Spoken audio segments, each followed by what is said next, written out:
These are the best jobs Marge Simpson has ever had.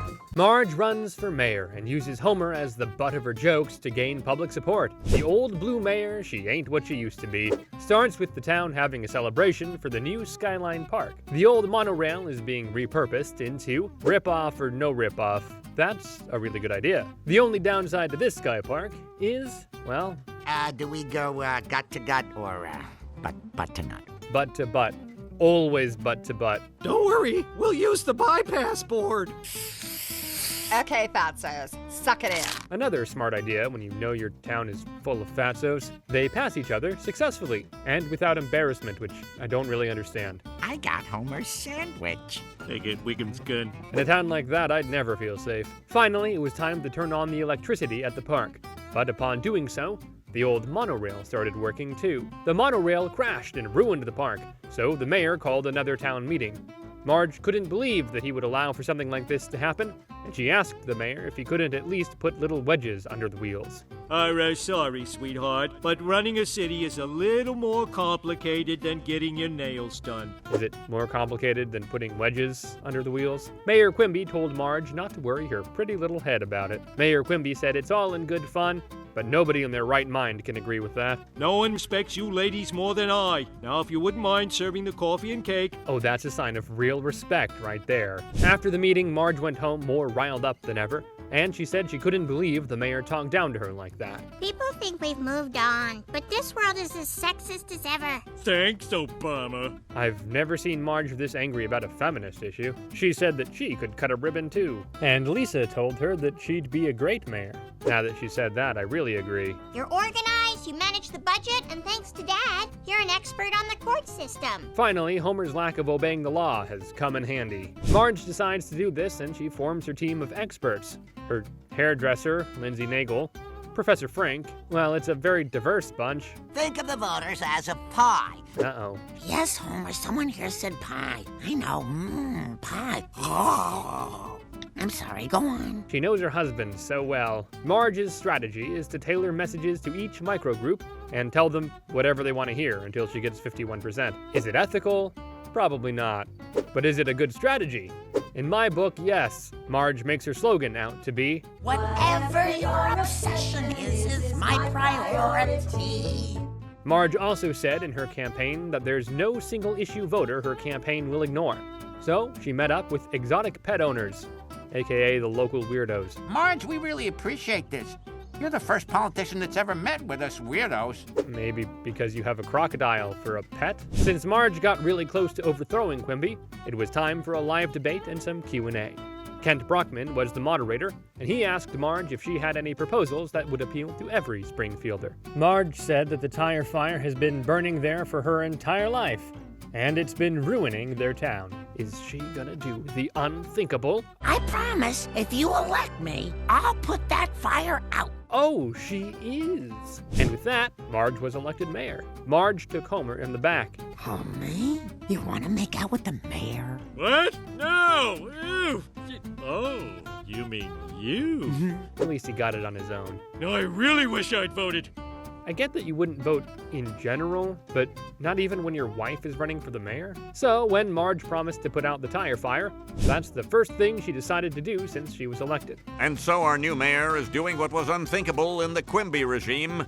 Something. Okay, that's really mean and really true. But just as the bulldozers were about to dismantle it, a man chained himself to the gate, and he wouldn't let them pass. Marge was appalled that he'd ruined the air for the whole town just to sell knickknacks. The man said those aren't just knickknacks. They're actually putting his son through med school. I'm sorry, but that's just really hard to believe. I failed on my one promise.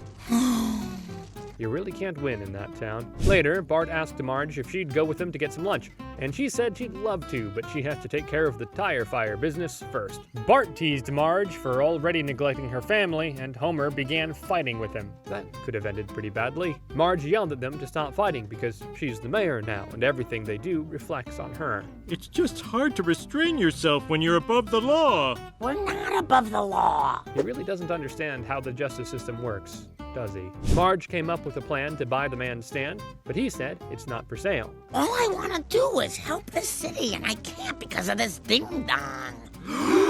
How dare you insult me? I mean, she could have said a lot worse things than ding dong. But Clyde is a Vietnam vet, and also a survivor of the Battle of Ding Dong. oh, poor Marge. Really can't catch a break. Since Marge has to think of something to break herself out of this mess, Lindsay Nagel tells her that she should do a live, completely unscripted heart-to-heart with the voters. Here's your script. I don't want a script. Are you nuts? Maybe a little, but this is just her moral superiority complex. Marge sat down in front of a camera in her own kitchen and said that she is just an ordinary mom talking to them. But then Homer started bothering her. Homer asks her about dinner during her speech. This boosts viewership. And it turns out people like seeing this side of Marge and Homer. Oh, Marge Simpson, the only time you shut your mouth is to keep food inside. Lindsay Nagel said that the views are skyrocketing. If the math is mathing, I guess there's nothing she can do about it. The next day, Lindsay told Marge that she has the highest approval ratings she's ever seen. And all you had to do was throw your husband under the bus.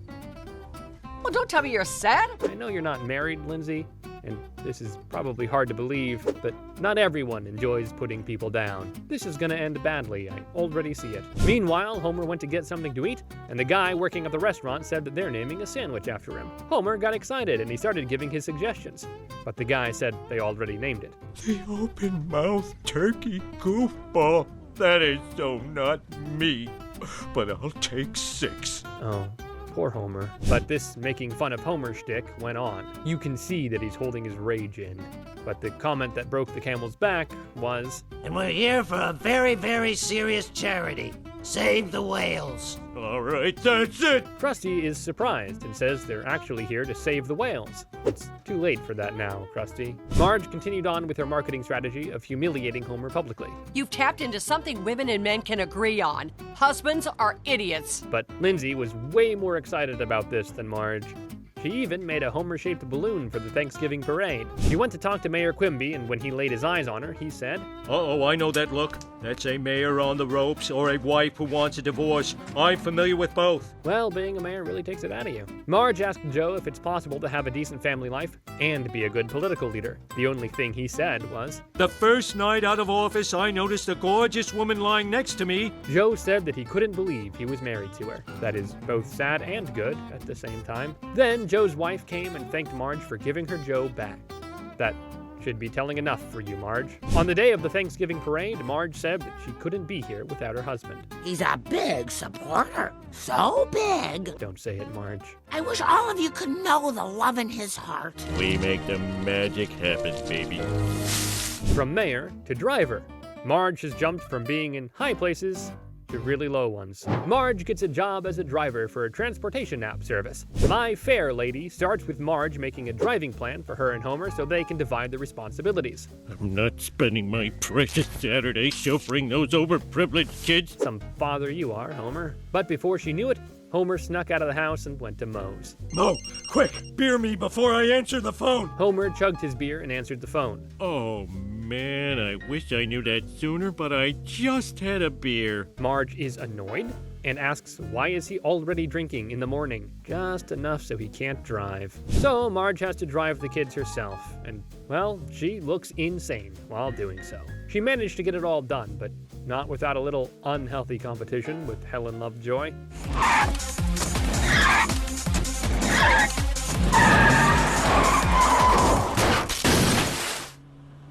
See you at the bake sale, sucker! Wow, you won't even stop to check if she's okay. Marge finished everything from her list, and as she was filling gas, she saw a guy with a big smile on his car. Ooh, I didn't know we could decorate our cars. The guy said that when that's on his grill, he's getting paid to drive people around. So basically stealing a taxi's job. We're a social media-based rideshare service. We bring the fair back to fairs. I guess that's good. Marge said she drives all day for free and doesn't even get paid. The man asked Marge if she wanted to work for them, and she said yes. Are you over 23? Yes. And are you under 80? Yes. You're in! Nothing about having a record or DUIs, no. Marge began her new job optimistically. But soon, she was beginning to realize the downsides. When she got her first ride and she was over the moon, Marge's first ride was Shauna, and it was a really pleasant one. Thanks for the lift. It's nice to know I can get a ride without having to put out. What has that girl been through? The next ride was Nelson. A bit less pleasant, but still okay. What's for dinner, Mom? I'm sorry, but I'm not your mother. Hey, I'm the one paying. Oh, poor kid. Will someone call social services on his mom? Then Willie. Left, left, left, left, left, left, left, left, left.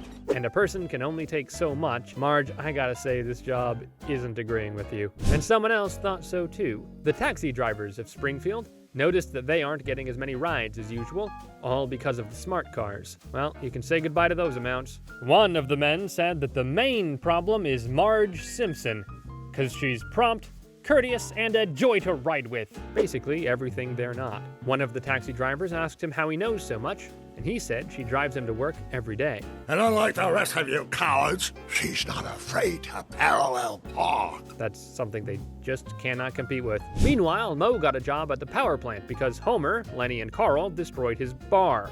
So, to make it up to him, they got him a job. Mr. Burns really liked him.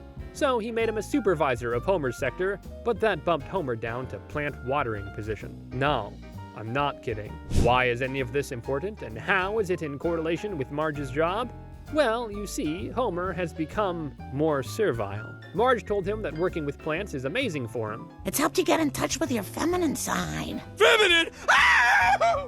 I didn't mean to use that word. Well, Marge, you can kiss that massage goodbye now. It's okay to have a feminine side. It's good, in fact. Those poor plants. Marge became more and more exhausted by her job, and it made her really depressed. Mo got into Marge's car and asked if they could drive in silence. And there was nothing Marge would have liked more, except he was sighing the whole time. Marge drove him to his bar and told him that she thinks that both of them would be happier if they quit their new jobs. Mo told her she's right, and he decided to build his bar back up better than ever. But as she was heading to leave, the taxi drivers surrounded her. So, you drop off your lover and go back to stealing our jobs. He's not my lover. Let the man speak. Mo, now is really not the time. The taxi drivers took out their medallions and air fresheners, and they began threatening Marge. Step away from the social media-enabled peer-to-peer rideshare platform. Where would Springfield be without Mo and his shotgun? The taxi drivers said they'll leave Marge alone, and they scattered away. I think it might be time to hang up the old beaded seat cover there. Marge said that she knows a place that could use a smile. Now that's really precious. While the job sure was scary at times, it doesn't even come close to the next one. Marge decides to take a job as a crime scene cleaner. Lisa, the veterinarian, opens with the family at a water park, and Lisa helped the drowning raccoon. Isn't anyone gonna do anything? He committed nature's greatest crime, coming inside. Lisa took the raccoon out of the water and performed CPR on it. Lisa has a boyfriend. Oh, a boyfriend? And raccoons are such good providers. He can't be serious, can he? Oh, I can't believe that actually worked on an animal. The raccoon came back to life because of Lisa's incessant CPR. My first rescue and my first real kiss.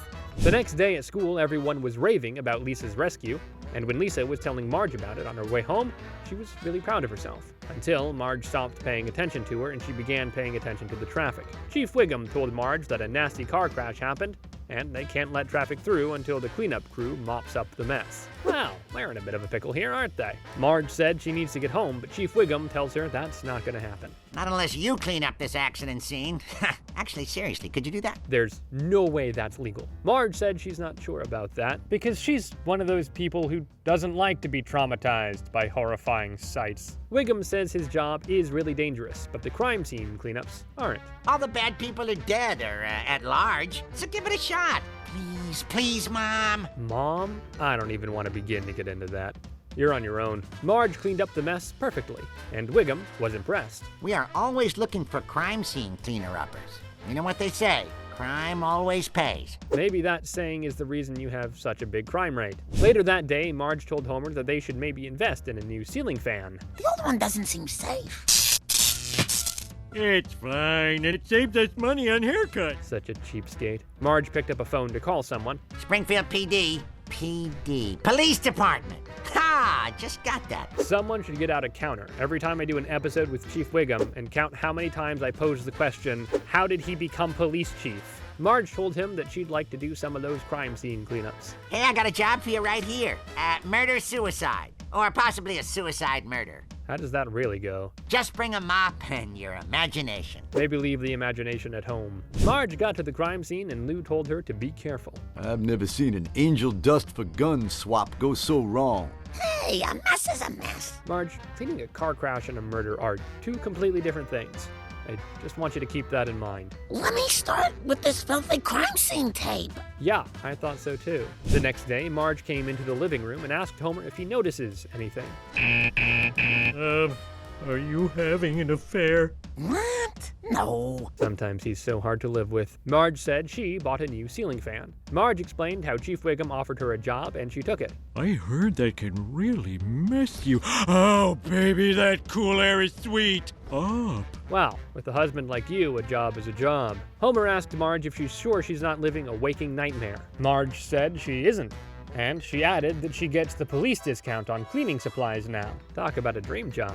A few days later, Homer was getting ready for bed, and he hinted to Marge that he wanted to snuggle. But she said she isn't in the mood, and Homer was shocked by that. That can mean two completely different things, and I choose to think about the positive one. Homer asked Marge what was wrong, and she said, It's just that seeing you lying down reminds me of this bloated corpse I had to clean up. I don't know if you should be insulted or scared. Hey, I look damn good for someone who eats the crap I do. Insulted it is. The next day, Homer was adamant to make Marge feel better, so he tried by showing her baby videos. But all she said was that it's nice. Well, if you just bought the fan when she asked. A stupid ceiling fan! Oh man, that's refreshing. Homer then got a call from Bart saying that Lisa needs help, and he told Marge, That's not how Homer Simpson does things. I have to go help Lisa. And when she heard that, something in her snapped. So let me catch you up to speed. Since Lisa helped that raccoon, Mrs. Hoover gave her the class pet hamster to take care of during spring break, but she neglected it because she took an internship at a vet clinic, so the hamster died due to neglect, and now she's devastated. If there's one thing I'll always clean up, it's my baby's tears. Okay, that was a bit too much wailing. Lisa's learning about death helped Marge feel again. Now isn't that sweet? I guess you could say that Marge thrives in hands-on businesses. Marge begins her own carpentry business. But Homer becomes the face of the business because nobody will take a female carpenter seriously. Please, Homer, don't hammer 'em starts with the family going to a mall that's closing down to check out if they can get anything on sale. And they go to a bookstore where Homer finds a handyman book. Maybe Homer will finally start doing man-of-the-house things. But those are just hopes and dreams. Since he promised Marge he'll build her something, and the only thing he did was basically nothing. He really doesn't follow through on anything. Marge pointed that out to him, and he said, What's the point? We're all slowly dying. Wow. I didn't know Homer was big on nihilism. Later, Marge saw that the floorboard broke her nightstand, but then she saw that there's a handyman book about that specific problem. I did it!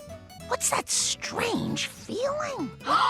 It's of accomplishment. Bart and Lisa were impressed with Marge's carpentry skills. Wow, Mom, you made all this? It's like you're the Jesus of carpentry. Oh, what a sweet blasphemy. Lisa pointed out that that is a valuable skill and that people would even pay her to build things for them. Marge realized that she could start her own carpentry business, so she did, but things didn't really go as planned. That's not the look of someone who expected a woman. Superintendent Chalmers says that he isn't against female carpenters, but... I have some pictures hanging that you might find, unsavory. Superintendent Chalmers. Didn't expect that from you, but this wasn't the only time Marge was rejected. That night in bed, Homer and Marge were talking, and she said she's as handy as any man, and Homer agreed. I mean, how could he not? Look at that bed she made for them. I guess people just expect their carpenter to be some fat guy with his butt crack showing. I'd take a lady carpenter any day of the week if that means I don't have to see another man's ass. But then Marge took a look at Homer and... Homer, your butt just gave me a brilliant idea. Yep, it'll do that. So Homer and Marge began working together. Homer as the face, and Marge, well, the person who does all the work. I'm sorry, I thought I heard the sound of a woman measuring. Oh, that was me. Homer says that he was following the old saying, measure like a girl, hammer like a guy, except you're holding the hammer upside down. Their plan was working perfectly, and Homer decided to see what would people think if they knew a woman did all the work. I'd have this gazebo torn down and built into a coffin for your manhood. Wow. Talk about toxic masculinity. But having everyone think Homer is doing all the heavy lifting got Marge upset. Picking up supplies for Handy Homer? She and her snarky little comments. Marge said she helps more than Helen might think, but that just gives her more ammo. You provide food and sexual release for your handy husband. Something else is about to be broken if she doesn't stop talking. That night in bed, Homer was taking orders from customers, and Marge was getting more and more irritated. Of course I can make a credenza, whatever that is. Just give all the details to my secretary, Shirley. Oh, poor Shirley. When she hung up, Marge told Homer that she thinks he might be taking a little too much credit for her work. Homer said that if they told the truth now, he'd be humiliated in front of the whole town. Then you won't be married to a man. You'll be married to some kind of gay jellyfish. Gay jellyfish? Really? The next day, Marge was building a windmill for Lenny when Homer saw him and Carl approaching. Switch! Oh, yeah, switch. Marge, that passive-aggressive behavior is going to catch up to you. Lenny and Carl complimented Homer on his crafty work, and they said they can't believe he built it with his own 2 hands. Homer asks them if they thought Marge helped him. Lenny and Carl said that the only thing women can build is credit card debt. Wow, there's a lot of sexism in Springfield. Marge started murmuring in the box, and Lenny asked Homer if he left some sort of power drill on. Maybe we can cover it up by singing a fun song. Oh, Marge is going to be plenty pissed. When they got home, Homer was apologizing and apologizing. Oh, that poor woman. Marge said that it's time people knew the truth. That she's doing all the work, and he is taking all the credit. Homer says that he understands she's mad. He also reveals that the mayor's hired us to fix the old Springfield roller coaster. That's a pretty big project even for Marge. Marge told Homer that he's gonna have to fix the roller coaster himself because she quits. There are gonna be a lot of casualties. So, Homer, the proud man that he is, went to the construction site and he suggested some changes be made. There are too many boring going up parts. We need to replace them with kick-ass going down parts. Does he understand that you need to go up before you go down? The construction crew asked him if they should start by securing the struts, and Homer went into the box to think it over. Yeah, that doesn't really scream, I know what I'm doing now, does it, Homer? The guys realized Homer has no clue what he's doing. Homer went home and he tried to build a roller coaster model, but he failed at that, too. Lisa saw him struggling and she told him that if he just gave Marge credit, she could help him. If I can do this myself, then all those lies I told will be true. Don't you want Daddy's lies to be true? Wow, he really has some big issues to work on. I'd like a daddy who lived in the real world. To Daddy, the real world gets fainter and fainter every day. Yes, Homer, we can see that very clearly. So it was time to open the new and approved roller coaster, and Marge was there to get everything on tape, which seems really petty of her. Yeah, teach your kids that pride is something they should value more than helping others. The mayor revealed the new roller coaster, and, well, you can see pretty clearly that it's falling apart. Lisa yelled out for Homer to put aside his selfish male ego and tell the truth. I'll tell them the truth. The truth is that I'm perfect, and everything I touch is perfect! Great. Just amazing. He's gonna kill himself because he's too proud to admit the truth. Oh my God, he'll kill himself! He'll never hear me say, I told you so! Yes, because that's what's important now. Marge couldn't bear to see Homer get hurt, thankfully, so she ran to fix the rails before he fell to his imminent death. Everything I claimed I did was actually built by Marge! The shock on people's faces surprises me. Like, how did you think that a man who usually ruins everything he touches could build something? Anything. As he finishes his sentence, the roller coaster fell apart. But he was fine. Homer had something to say to Marge after being trapped under the rubble. Marriage is the real roller coaster.